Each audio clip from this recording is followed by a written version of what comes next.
morning. Because, it may not end right on time. So anyway, but thank you all for being patient, and I see that Brian had made his way and was already meeting you and talking to you, and so Brian is our guest preacher for the morning. He is the executive director. You're going to hear all this again in church, but that's okay. He is the executive director of AWAB, which is Association of Welcoming and Affirming Baptists. And there's such a thing. And so it is possible. And so anyway, he is here visiting churches, and so he knows Scott. I know him. And so we are glad that he was willing to come and preach this morning. And I thought that maybe today in the Pastor's Cup, he could kind of talk a little bit. He will do some talking in the service about it, but that he might you might give them the behind-the-scenes secrets, right, of AWAB. But we started this after the pandemic, and so we actually didn't start it. Did we start it in October? Anyway, but so we're gradually building up our attendance, and some Sundays we have more and some Sundays we have less. A lot depends on what's going on Sunday, right? So anyway, I appreciate his being willing to come and be here early before worship and to kind of talk with us. And you may have questions. He can give a little synopsis, and then you may have some questions and want to ask him about some things, and I think he'll be willing to do that, right? So I'm just going to pass. Sometimes I almost kill myself. I think you're tied I to that. see. Yeah. It's hooked on there. Yeah, so if we can just unhook it. Perfect. That's a good thing there. That's a good idea. Right, there you go. I could have just changed seats with you. I didn't think about the easy way to do Thank that, you. Holly. Well, good to be with you. My name is Brian. Sometimes people ask, well, how do we address you? Are you pastor? Are you reverend? Are you doctor? And I always like to say my name is Brian, and that's what my mother named me. And if she finds out that my name is anything other than what she named me, she'll be upset. So throughout the day, the morning, that is, please just feel free to call me Brian. It's good to be with you. Jorene told me a little bit about this morning. I wasn't exactly sure what I was doing, and so this is all off the cuff for the record. So, That's right. But we often talk a little bit about, like, if there's a text for Sunday, I'll talk a little bit about that in here, and maybe say things that I won't have time to say in there, and that kind of thing. So it is kind of a free-flowing thing. Great. Good. So shall we talk about sports? We can talk about anything, I suppose. So, it's exciting for me to be traveling around the country. I actually left my home on April 6th, so that's 2 weeks ago yesterday. I'll be home for about 24 hours on Tuesday, and then on Wednesday I will be leaving again, heading to Tbilisi, Georgia. My sister asked me how far outside of Atlanta that is. I said it's actually quite a ways. So it's the country of Georgia, on the other side of the world. And I'll be going there on behalf of AWAB, the Association of Welcoming and Affirming Baptists, at the invitation of a community of churches there that have gone on record as being welcoming and affirming about 5 or 6 years ago, 7 years ago maybe. And when they did that, other groups began disassociating themselves from them. And so all of a sudden, they feel as if they're already in a part of the world where it's challenging to be LGBTQ plus identifying. And now that they have proactively taken the position that they have and have had so many groups separate from them, they are looking for organizations to which they can be connected, to have a sense of solidarity so that they know that they are not working and doing ministry on their own. So it's exciting for AWAB to have been given an opportunity and an invitation to visit with them and to find ways in which we might be able to partner with them. So, but before I get to Georgia, the country, I am glad to be here in Texas, which is almost as big enough to be its own country, it seems. So as I have been driving around, I'm just amazed at how beautiful Texas really is, albeit warm and muggy sometimes. The weather that came through yesterday obviously has cooled things off a bit, which is making today quite nice. As Jorene shared, I have been visiting churches around the Dallas-Fort Worth area. I spent some time on Friday down in Waco. And yes, there is such a thing as a Baptist that can be welcoming and affirming, right? And as I have visited all around the country, it's remarkable to me how many faith communities are welcoming and affirming, right? And while it is a challenge at the societal level for folk to be welcoming and affirming of all of us, it is still, for me, hopeful to know how many faith communities, such a celebration there are, that provide a place and a space for us as human beings to be fully who we are. So I want to, and I'll say this more later in the service, I just want to affirm celebration and for the work and the ministry that you are about, and for the space and the place that you have created for people to come and to be fully who we are. AWAB, the Association of Welcoming and Affirming Baptists, began in 1993, and you'll hear some of this again later on in the service with a little more detail. But for the last now 31 years, which I find it interesting that we are sharing an anniversary with celebration, right? As you have just celebrated your 30th anniversary, AWAB has celebrated its own. About 10 years ago, I was participating then as the minister of the First Baptist Church of Denver, and we were participating in the annual Denver Pride Festival, and which attracts 500,000 people every year, which is remarkable. But our church had a booth down in the festival, and you have no idea, or maybe you do, the number of people that walked by and kind of saw First Baptist and then looked at us and wondered, how in the world can this be? There was one individual, a young person, about 25, who born and raised Baptist, and as he came of age, became a teenager, got ready to go off to college, realized that the church that raised him, that loved him, that dedicated him, baptized him, couldn't accept him once he came out. And so he left Indianapolis thinking that he would never be a part of a church again, because if the church, the community of people that he thought loved him, couldn't accept him for being who he was, he didn't want anything to do with church. So he moves to Denver. He's got his first job out of college and is walking through Denver Pride and sees First Baptist Church.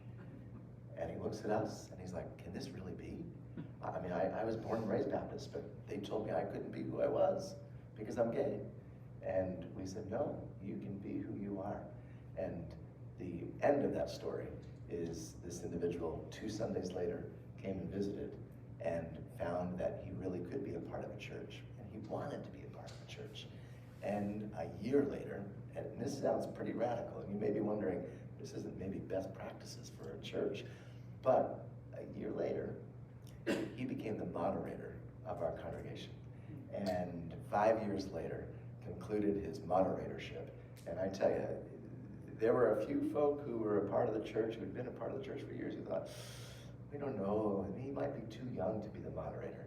He turned out to be one of the finest moderators the church had had in a quarter of a century. And so, can there be Baptists who are welcoming and affirming? Absolutely. Do we need more folk to be welcoming and affirming? Do we need more congregations like Celebration? Absolutely. AWAB, over its 31 years of history now, has grown. What began with about 12 churches in a few parts of the country now includes nearly 170 congregations across the United States, in Canada, as well as Uganda. And I'll say more about that later. We have begun a partnership with a community, a faith community, similar to Celebration actually, that's intentionally not wanting to be exclusively Baptist, but interdenominational community of folk in San Juan, Puerto Rico. And then I'm hopeful that in the next couple of weeks, we will partner and make some real connections with these folk in the country of Georgia. And so over the years, while we began small and really provided an association for churches to connect with, because there were regions, denominational regions, that were disfellowshipping them, essentially kicking them out because they said they wanted to welcome and love on all people. Isn't that kind of ironic, right? But what began small now is close to 170, and I suspect by the end of this year, we're in a pretty significant growth trajectory that we will be hitting about 200 member churches, which I'm really excited about. The needs of today are not what the needs were 30 years ago, right? So the landscape of human sexuality has changed over the decades. In some ways, it hasn't changed. I think it is what it's always been, but we're able to talk about it now, I think, in more public and safe ways, I think. So today, AWAB as an organization is more than just work with congregations. While we do that still, we're also working with individuals. We had a church last year reach out to us that said, you know what, we think we need to be talking about this, but we don't know how to talk about this. Our young people are asking us to use pronouns, to add pronouns to our name tags on Sunday mornings, but we don't quite get this. And so AWAB was able to go out and meet with this church and kind of walk them through a conversation. It sounds rather simple, right? And yet, for folk who have done things a certain way for so long, it can be hard to change. It can be hard for any of us to change, right? But AWAB today is doing a whole host of education opportunities, webinars. Our website is pretty resource rich, and so as you are able, I would encourage you to visit awab.org. You'll be able to see a little bit more about who we are, where we've been, what we're doing. You can see who makes AWAB what AWAB is today. There's a map of the world, literally, where you can see where other AWAB congregations are. And I think it'd be exciting to have another AWAB congregation even here in the Fort Worth area. Up the street, Broadway Baptist Churches, about a year and a half ago, joined the association, which we were really excited about that and glad to see them come into the AWAB family. So I don't want to give too much away for fear that you're going to hear the whole sermon, but I don't know if you have any questions. Feel free, you can ask. You can ask questions about AWAB, you can ask questions about me. I come from New Jersey, so I'm not a Texan by any stretch.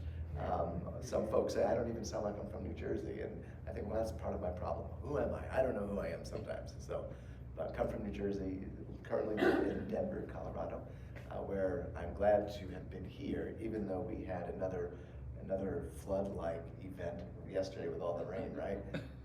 Denver was experiencing snow, so I'm just glad to be here. But feel free to ask questions about me, the organization, or about anything, sports, or whatever you want. Ryan? Yes, Nancy. The criteria for being welcoming and affirming, I think the affirming part is the most difficult part, but do you have a set of criteria that churches have to meet? Yeah, good question. So when a congregation wants to join AWAB, we ask a congregation essentially to do three things. On our website, there's a membership application. So that part one is just fill that application out, and that's general information about the congregation, size, affiliations, some key contact individuals. But then the second part is to provide AWAB with your congregation's welcoming and affirming statement. This is how we communicate to our community who we are and who we welcome and affirm here in our space. For every congregation, their welcoming and affirming statement, or open and accepting statement, however you word it, is different because it's unique to each congregation. But we ask that each applying church submit their welcoming and affirming statement. And then we ask, the third part is, we ask the congregation to explain in a narrative, this is how we came to decide on the welcoming and affirming statement that we have made public. And the reason for that is from the very beginning, AWAB has wanted to make sure that churches that join the association are fully welcoming and affirming. It's not the decision of a pastor, it's not the decision of a committee, but it is the decision that the congregation itself has made. And I think one of the rich things about Celebration is that really from your inception, you have been welcoming and affirming, which is beautiful. There are a few churches within AWAB that, like you, have begun just as you have, but many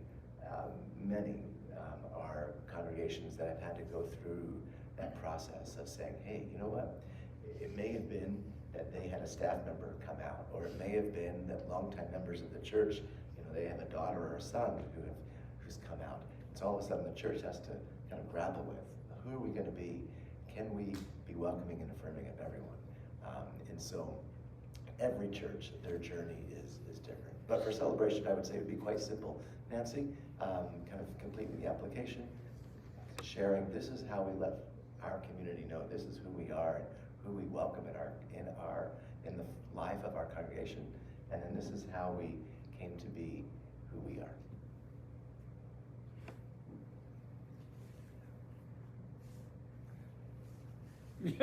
Randy told me earlier, when I was in the pulpit, Jorene, that I should look out, and if there's anyone was sleeping, I should point at them and say this, keep them awake.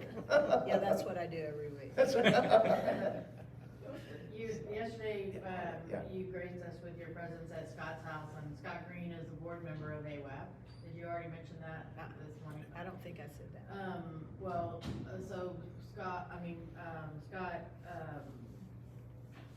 invited the board into his home and to introduce us to Brian, and we had a lovely evening last night. Last night you talked a little bit about your story. Will you be doing that today in the sermon? Yeah, I will not. But thank you, Holly, for asking.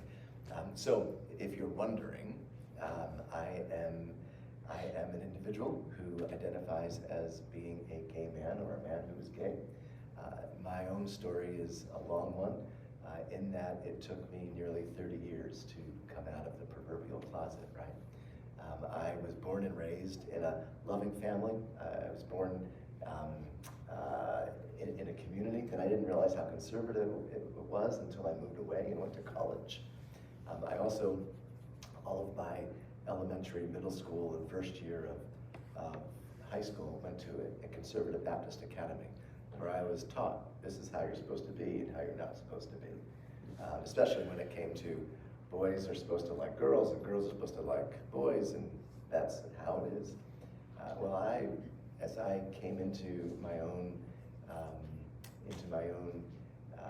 middle school years, high school years, I realized, well, that's not how it's working for me. And yet I didn't think I could be anything other than what I was told the Bible said you're supposed to be, which is another whole story. I heard someone speak last week, and they said, it was beautiful. They said, the Bible is like a bazaar. You go to the bazaar to find anything you want. And if we're not careful, we can use the Bible to find anything that we want. And we can use it in all kinds of hurtful ways, it seems. To prove anything. To prove anything that we want, even to, yeah. But my story was I did attempt to come out when I was in high school. I went to my pastor and wanted to confess. And my pastor wasn't exactly sure what to do with that. And so he proceeded to tell me about his own experiences as a young man with women, and then said, let's pray. And as we held hands and prayed in his office, to this day, the scent of mothballs. I can smell the mothballs in his office, and whenever I smell them, I think of that moment, so I don't use mothballs because I don't like them. But I walked out of his office that day, and I told myself, I will never again tell another soul what I know to be true about myself, because it's obviously bad and wrong. And so, fortunately, through the communities of people that I had been a part of over the years, I continued to know what was true about myself. And then eventually reached a point after going away to college, then seminary, and then entering into ministry. I did marry a woman, And because I thought that if I prayed the gay away enough, it would go away, and it didn't. I think I shared this story last night. Holly and Jorene, we'd gone on our honeymoon, right? And the only woman that I ever dated was the woman that I married. And we'd come back from our honeymoon, and I thought, I'm a man, and this is how I'm supposed to be, and I have a wife. And came back, I was pastoring a church at that point, and I was invited to speak at a local association meeting. And I walked in, and at the front of the room where we were meeting, there was this guy playing the piano. And I was like, oh, I'm still gay. And at the end of the evening, he came up to me, unsolicited, and gave me his name and number on a little piece of paper, and was like, we should get together sometime. And I was like, whoa, yes, we should. I don't know that I can. And so I can regale you with all kinds of funny stories like that over the years. But those stories, honestly, just continue to remind me that I knew who I was, but I felt as if I couldn't say who I was. And part of my ministry was often coming alongside individuals and helping them go through their own coming out journeys. And eventually I got to the point where I thought, maybe this is my lot in life. Maybe this is my cross to bear. Maybe I'm only supposed to vicariously live through other people's stories. And then eventually, there was a woman who is now much, much older and lost in the world of dementia, but someone with whom I became quite close. Her name is Carol. Carol, at the age of 75, took me aside after a meeting and said, Brian, you know something about me, don't you? I said, no, Carol, I don't know, what are we talking about? And Carol then proceeded to tell me her own story. 75 years old, lifelong churchgoer, but every church that she would be a part of, once the rumors would start to circulate that Carol might be a lesbian, Carol would just quietly pick up and move on to the next church. And I listened to Carol's story, and I thought to myself, I don't want to wait until I'm 75 years old and have a story like Carol's. So with that conversation and then a couple of other incidents, I reached the point in 2011 where I knew I needed to do something with what I knew to be true about myself. So I reached out to a friend. I think I told the story last night. I was sitting in the Lowe's parking lot, and I called my friend Hoyt, and I said, Hoyt, I've got some questions for someone else about being gay. And so I asked these questions, and then he just said, Brian, those aren't your friend's questions, are they? They're yours, right? Yeah, they are. And he said, you need to talk to your wife, and you need to talk to a therapist. And so that was what began, really, my own journey in opening that closet door and walking out. I wish I could say it was smooth and idyllic and like a Hallmark movie. It wasn't. And yet I also know, in hearing so many other stories, that our family has been fortunate to navigate the realities that we've had to navigate as we have. So folk are usually curious and ask, so are you still friends with your ex-wife? I said, we are. We're not best friends. We will forever be parents together, so we know that there is a level of commitment that we will have to our children because we want the best for our kids. Our kids are now, we have 3, and 2 daughters and a son. Our oldest will be 21, and an 18-year-old and a 15-year-old. And from the very beginning, we shared with them, this is why mommy and daddy are getting separated and divorced, and they were young at the time. Our youngest, my son, was just turning 3, so he wasn't fully aware of everything that was going on. My oldest daughter has been more kind of in tune with the realities that we've navigated. This past summer, though, we were at an event together, and we had the conversation that I didn't know we'd ever have, but it was that conversation where she simply asked me, Dad, I know why you and Mom are divorced. I know you're gay, and I know you've told me what you've told me, but I've only ever heard more of Mom's side of the story. Can you tell me more of your story? And so we had a long 3-hour intense, emotional conversation. And initially I had to debate, do I just share with Anna kind of a sugar-coated version, or do I share with her, you know, in detail? And within a few minutes I realized, no, Anna is an adult. She's asked, she needs to know. I don't want to feel as if I'm holding anything from her. And so we had this really incredible conversation, and afterwards, we were already close, but we've had a closeness since that is quite special, and yet hard. I don't know if I'll have the same conversation with daughter number 2 and with my son. And one of the challenges, and I don't want you to walk away thinking, oh wow, Brian is here and listen to his story, it's so wonderful. My ex-wife and I, while we will forever be parents together and cordial and polite to each other and respectful, she's still very much a part of my extended family. Theologically, we see things differently. And so as a parent, one of the challenges for me as a parent who's gay and out and happens to be more in progressive circles, right?